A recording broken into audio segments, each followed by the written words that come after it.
खामगाव शहरात दुचाकी चोरीच्या अनेक घटना घडल्यानंतर सक्रिय झालेल्या शहर पोलिसांनी शेगाव येथून एका अट्टल दुचाकी चोरास बेड्या ठोकल्या आहेत।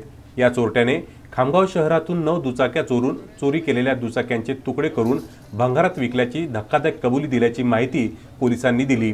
यामध्ये मंगळवारी शेगाव शहरात बरवट बकाल रोडवरील एका शेतातील विहिरीत चोरी केलेल्या 7 पेक्षा जास्त दुचाके आढळून आले आहेत। अजून एका दुसऱ्या विहिरीत काही दुचाकी असल्याची माहिती पोलिसांकडून प्राप्त झाली आहे। या सर्व दुचाकी काढण्याची प्रक्रिया सुरू आहे। बुलढाण्याच्या खामगाव शहर आणि परिसरातून दुचाकी चोरी जाण्याच्या अनेक घटना घडत असताना पोलिसांनी या प्रकरणी शेगावातील सय्यद वसीम सय्यद इस्लाम वय वर्ष 38 या अट्टल दुचाकी चोरट्याला ताब्यात घेऊन कसून चौकशी केली असता त्याने गुन्ह्याची कबुली देत दुचाकी चोरून त्याचे तुकडे करून भंगारमध्ये विकले जात होते। आरोपीच्या सांगण्यावरून पोलिसांनी या प्रकरणी अजून 2 आरोपींना ताब्यात घेतले आहेत।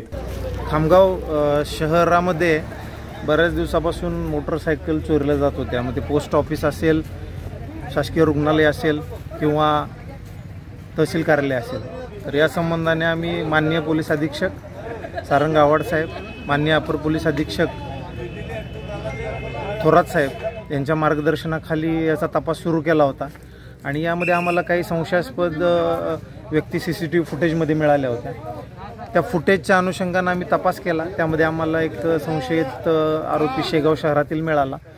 त्याला ताब्यात घेतल्यानंतर त्याला विश्वासात घेऊन ज्यावेळी विचारपूस केली त्यानंतर त्यांनी खामगाव शहरातून गाड्या चोरल्याची कबुली दिलेली आहे आणि सदर गाड्या चोरल्यानंतर त्याचे टायर आणि चाक आणि बॅटरी याची त्यांनी गाडी खोलून विक्री केलेली आहे आणि जे उरलेली गाडी आहे त्याची नंबर प्लेट काढून त्या गाड्या वरवट रोडला एका विहिरीमध्ये डंप केल्या होत्या।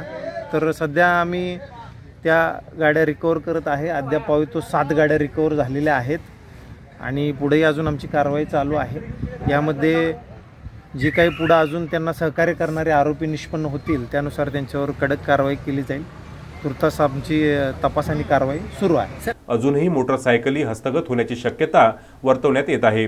या प्रकरणात आतापर्यंत 4 ताब्यात घेतले आहे। महेंद्र मिश्रा, विदर्भ न्यूज, बुलढाणा।